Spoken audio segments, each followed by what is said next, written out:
మొదటగా ఈ వీడియోలో మనం భగవద్గీత అధ్యాయము 5 శ్లోకము 7ను పరిశీలిద్దాం. ఈ అధ్యాయంలో శ్రీకృష్ణుడు కర్మలు చేస్తూనే వాటి ఫలితాలకు అంటకుండా ముక్తిని ఎలా సాధించాలో వివరిస్తున్నాడు. మొదటగా ఈ పవిత్ర శ్లోకాన్ని భక్తితో విందాం.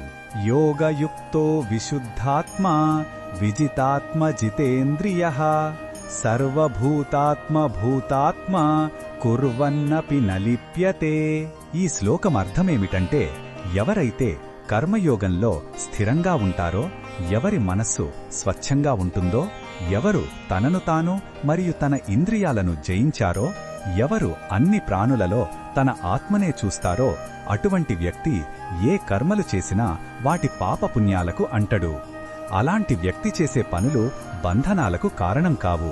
ఈ శ్లోకంలో ఉన్న భావం మనకు ఏమి చెప్తుందంటే, నిజమైన స్వేచ్ఛ బయట కాదు, మన లోపలే ఉందని.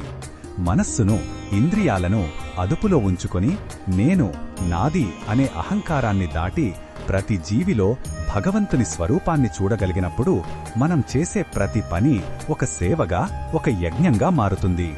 అప్పుడు మనలో కరుణ, ప్రేమ సహజంగా ఉద్భవిస్తాయి.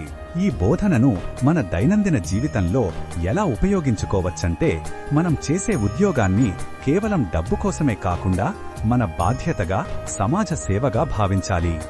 కుటుంబ సభ్యులతో, స్నేహితులతో వ్యవహరించేటప్పుడు వారిలో మన ఆత్మస్వరూపాన్నే చూస్తూ భేదభావం లేకుండా ప్రేమగా మెలగాలి.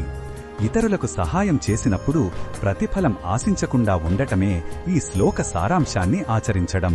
మరిన్ని భగవద్గీత శ్లోకాల అర్థాన్ని తెలుసుకోవాలంటే మా తదుపరి వీడియోలను తప్పకుండా చూడండి.